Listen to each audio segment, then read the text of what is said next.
Good morning बच्चों। इस ज्ञान के मंदिर में एक बार पुनः आपका स्वागत करते हैं। आपका डीएलएड सेकंड सेमेस्टर का क्रम से सिलेबस बताया गया।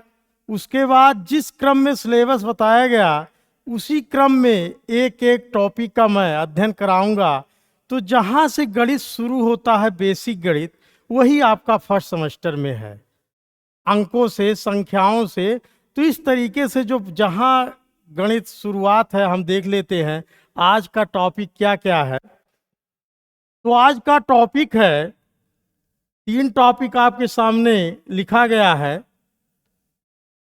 वो है प्राकृतिक संख्या, पूर्ण संख्या और उसके बाद में पूर्णांक।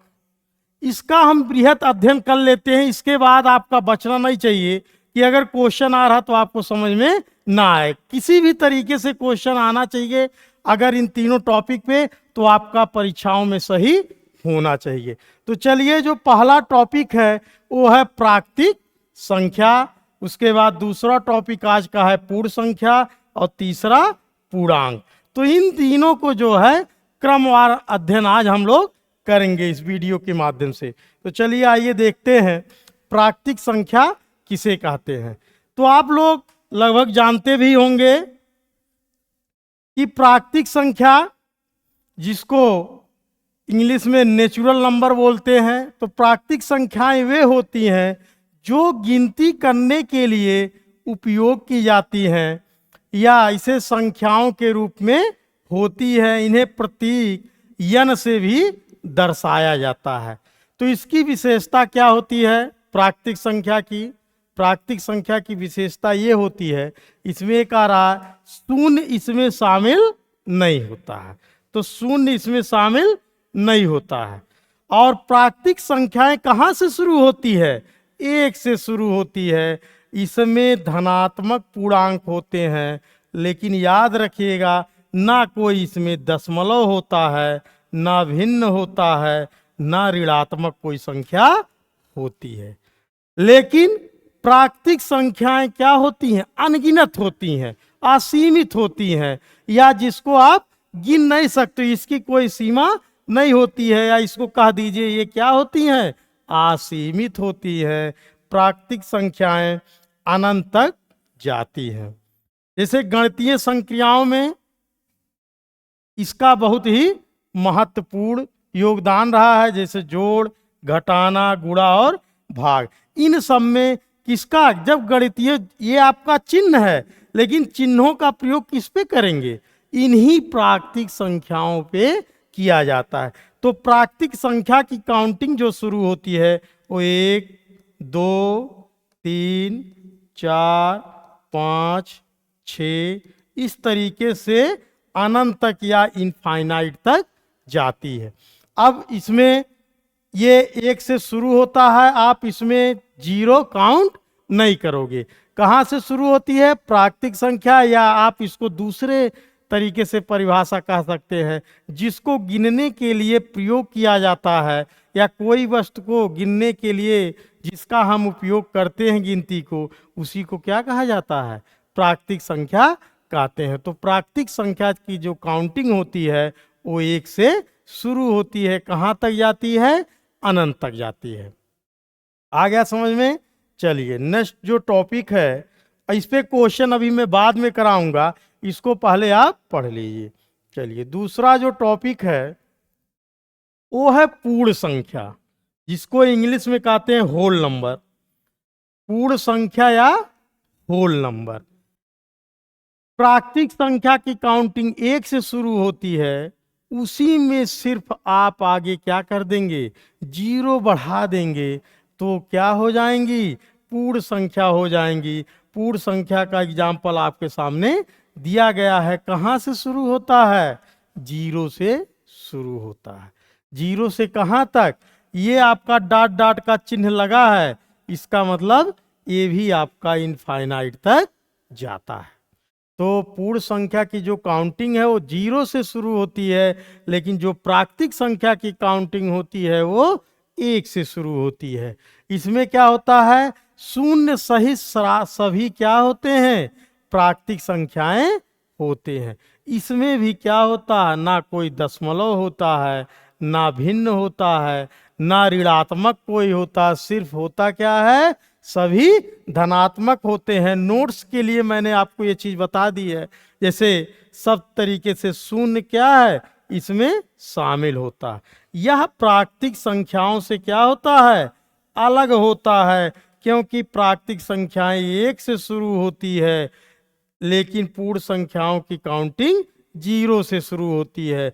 इसमें कोई नकारात्मक संख्याएं शामिल नहीं। नकारात्मक का मतलब वही ऋणात्मक, जैसे आपने कह दिया -1, -2, -3, ये आपके क्या है, नकारात्मक या ऋणात्मक हैं। ये ऋणात्मक पूर्णांक कहलाते हैं। तो ये आप इसमें काउंट नहीं है। इसमें ना कोई भिन्न होता है, ना दशमलव होता है। ये भी जो है, इसका भी महत्व जो है हमारे गणितीय गणनाओं में बहुत ही महत्वपूर्ण भूमिका निभाती है। तो चलिए अभी इस पे हम क्वेश्चन कराएंगे। तीसरा जो आपका टॉपिक है वो है काफी जो इम्पोर्टेंट है, वो है इंटीगर या पूर्णांक। इसी पे बार बार सवाल आते हैं। पूर्णांक जिसको इंग्लिश में क्या कहा जाता है, इंटीगर, उन संख्याओं का समूह होता है जो आपने अभी तक पढ़ा। क्या क्या, प्राकृतिक संख्या, पूर्ण संख्या, और उसमें कुछ और होते हैं। वो क्या होते हैं, ऋणात्मक भी इसमें शामिल होते हैं। ऋणात्मक, धनात्मक और शून्य सबको मिला के क्या बन जाता है, पूर्णांक बन जाता है। तो पूर्णांक आपके कितने प्रकार के होते हैं, 2 प्रकार के। जैसे आप काउंट करते हो, धनात्मक पूर्णांक या पॉजिटिव इंटीगर्स, और ऋणात्मक पूर्णांक निगेटिव इंटीगर्स। इसका मतलब ये हुआ, धनात्मक पूर्णांक जब इसको 2 भागों में बांट दिया जाता है। जैसे ये आपका क्या है, पूर्णांक। पूर्णांक को जब 2 भागों में बांट दिया जाता है, कौन कौन सा, पॉजिटिव पूर्णांक और ऋणात्मक पूर्णांक। ऋणात्मक, तब आपका इस 0 की काउंटिंग नहीं होती है। मतलब जब इसको 2 भागों में पूर्णांक को आप डिवाइड कर देते हो, धनात्मक पूर्णांक और ऋणात्मक पूर्णांक में, तब 0 की काउंटिंग नहीं होती है। तो 0 क्या है, यह भी क्या है, ना इसको धनात्मक काउंट करते हैं ना ऋणात्मक काउंट करते हैं, लेकिन पूर्णांक की श्रेणी में 0 भी आता है। ये भी ना किसी डेसिमल में होता है या दशमलव में, ये भी नहीं हो सकता। ना फ्रैक्शन में कोई चीज होती है, इस ना दशमलव में होता है। जैसे आपका 3/4, अगर छोटा सा कह दिया गया 3/4, ये पूर्णांक है कि नहीं, तो ये पूर्णांक नहीं है। लेकिन अगर कह दिया शून्य क्या है, तो आप जवाब आएगा ये क्या है, शून्य। पूर्ण संख्या के साथ साथ क्या है, पूर्णांक भी है। ये मत जानिए कि पूर्ण में भी बताया गया है, शून्य पूर्ण में भी रहता है और पूर्णांक में भी रहता है। तो 0 क्या है, पूर्णांक भी है और पूर्ण संख्या भी है। जिस तरीके से क्वेश्चन पूछ रहा है उसी तरीके से आप जवाब दोगे। तो इस पे जो महत्वपूर्ण क्वेश्चन है, आइए मैं उसको करा देता हूं। चलिए, पहला जो क्वेश्चन है, सबसे छोटी प्राकृतिक संख्या क्या होगी। तो सबसे छोटी, पहला जो क्वेश्चन है गणित का जहां से शुरू होता है, तो सबसे छोटी प्राकृतिक संख्या क्या होती है, सबसे छोटी प्राकृतिक संख्या 1 होती है। लेकिन अगर इसी में सवाल पूछ लिया जाए, इसी तीनों पे मैं क्वेश्चन कराऊंगा, सबसे बड़ी प्राकृतिक संख्या क्या होगी। दूसरा अगर क्वेश्चन पूछ लिया जाए, पहला मान लीजिए ये है, दूसरा पूछ लिया जाए सबसे बड़ी प्राकृतिक संख्या क्या होगी, प्राकृतिक संख्या क्या होगी, तो आपका जवाब आना चाहिए। अगर इस तरह से अति लघुत्तरी में सवाल दे रहा है तो वो कहोगे सबसे बड़ी प्राकृतिक संख्या ज्ञात नहीं किया जा सकता। क्यों? या इस तरीके से अगर सिंबल दिया है अनंत का तो क्या होगा? अनंत होगा, या अनगिनत भी कह सकते हो। सबसे बड़ी प्राकृतिक संख्या क्या होगी? इनफाइनाइट होगी। लेकिन अगर इसी तरीके से 5 कह दिया, 2 कह दिया, 6 दे दिया और 8 दे दिया, इस तरीके से अगर 4 विकल्प दे दिया है और उसमें पूछ रहा है कि सबसे बड़ी प्राकृतिक संख्या क्या होगी या सबसे छोटी प्राकृतिक संख्या क्या होगी, तो आप उस पे नहीं ध्यान देंगे कि मैंने बताया है सबसे छोटी प्राकृतिक संख्या 1 होगी। अब जो है इन 4 जो आपके विकल्प हैं इनमें आपको आंसर ढूंढना है। तो अगर कह रहा सबसे छोटी प्राकृतिक संख्या, तो आप काउंट करोगे, आंसर आपका कितना आ जाएगा? 2 आ जाएगा। और अगर ये कहेगा सबसे बड़ी प्राकृतिक संख्या क्या होगी, तो सबसे बड़ी प्राकृतिक संख्या क्या होगी? 8 होगी। तो इस तरीके से प्राकृतिक संख्याओं में इसी तरीके से क्वेश्चन पूछा जाएगा, इसके अतिरिक्त आपका आने वाला कुछ नहीं है। तो इसको ध्यान से देखिएगा कि अगर विकल्प में दिया है और उसमें से पूछ रहा तो आप वो नहीं, लेकिन अगर अति लघुत्तरी में दे रहा है कि सबसे बड़ी प्राकृतिक संख्या क्या होगी, तो अनंत होगी, और सबसे छोटी प्राकृतिक संख्या क्या होगी? 1 होगा। समझ में आ गया दोस्तों? चलिए नेक्स्ट जो टॉपिक पे है आपका पूर्ण संख्या पे।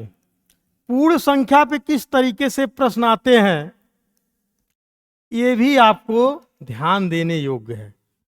पूछेगा सबसे छोटी, अगर पूछ लिया जाए सबसे छोटी पूर्ण संख्या,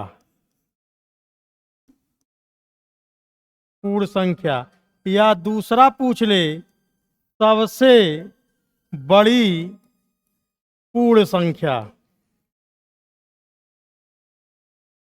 इस तरीके से पूछ सकता है सबसे छोटी पूर्ण संख्या क्या होगी, तो आपका जवाब आएगा 0। क्यों? क्योंकि पूर्ण संख्या की जो काउंटिंग होती है वो कैसे शुरू होती है? 0 से शुरू होती है।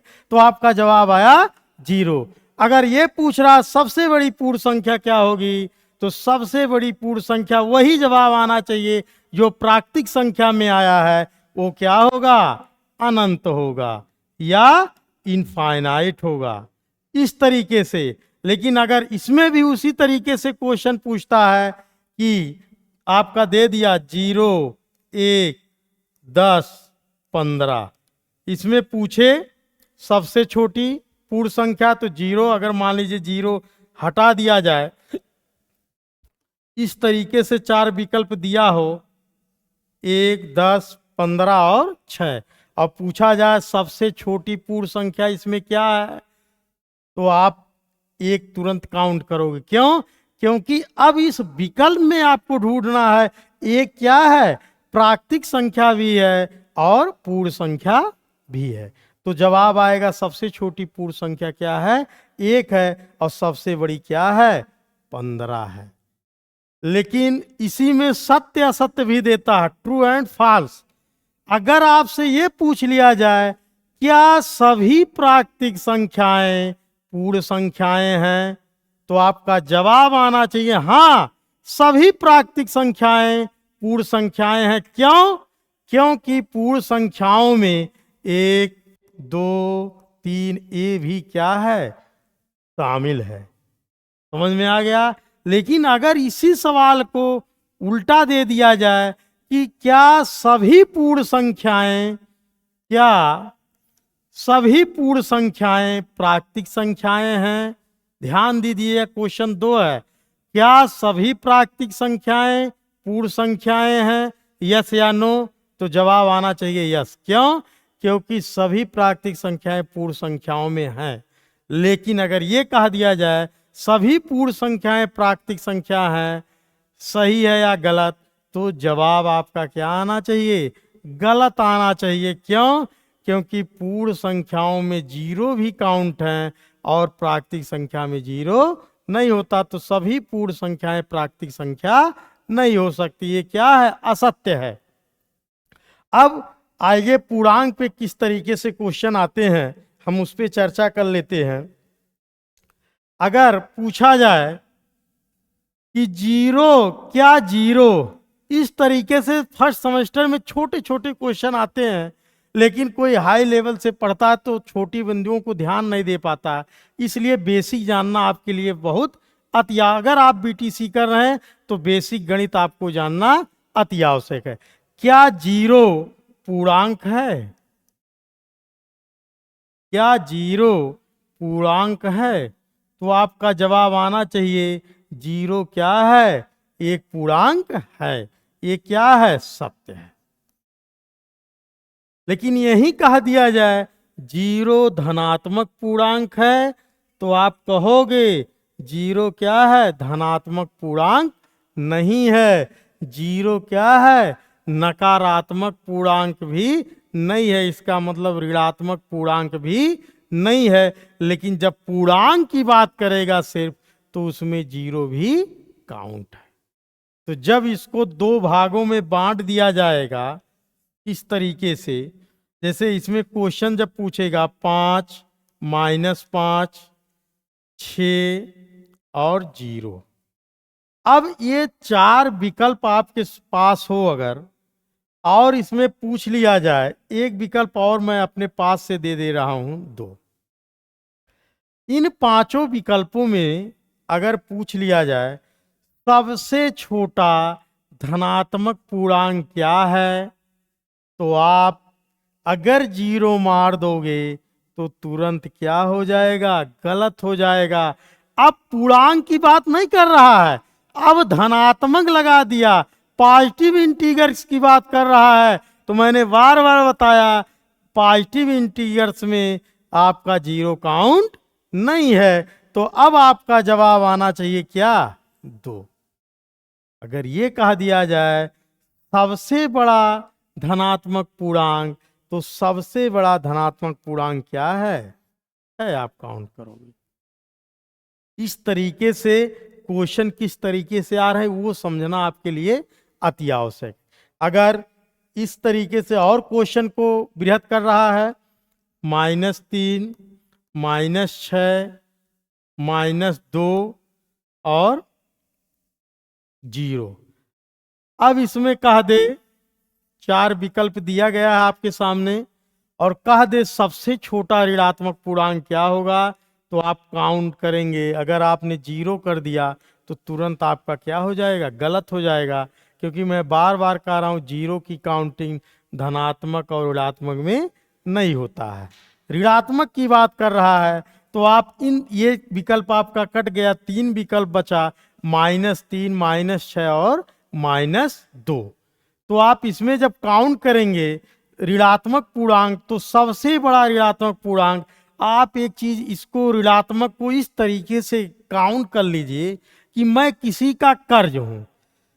कर्ज का मतलब ये 3 रुपया कर्ज है, ये 6 रुपया कर्ज है, ये 2 रुपया कर्ज है।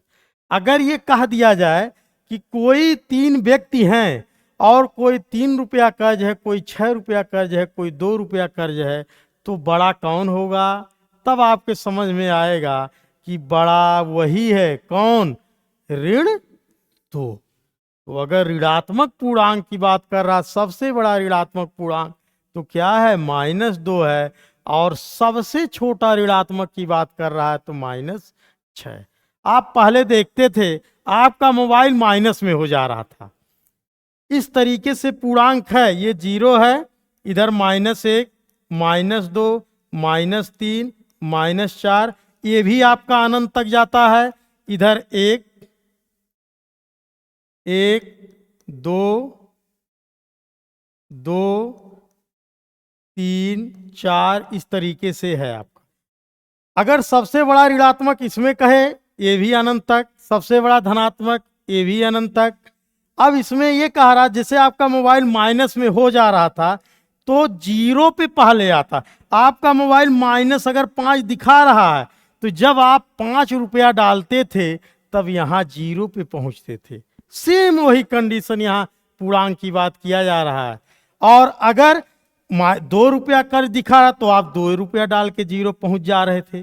तो बड़ा कौन है, इसको 2 रुपया डालना पड़ रहा है। देखने में इस तरीके से लगता है कि -6 बड़ा होगा, लेकिन जब इसको पूर्णांक गणित की भाषा में देखेंगे तो -2 क्या है, बड़ा है। जब 2 रुपया डाल देगा तो 0 पहुंच जाएगा। इनको कितना 5 रुपया डालना पड़ेगा या 5 रुपया खर्च करना पड़ेगा, तब ये 0 पे पहुंचेंगे। तब आप 1 2 3 आपके पास धन होगा।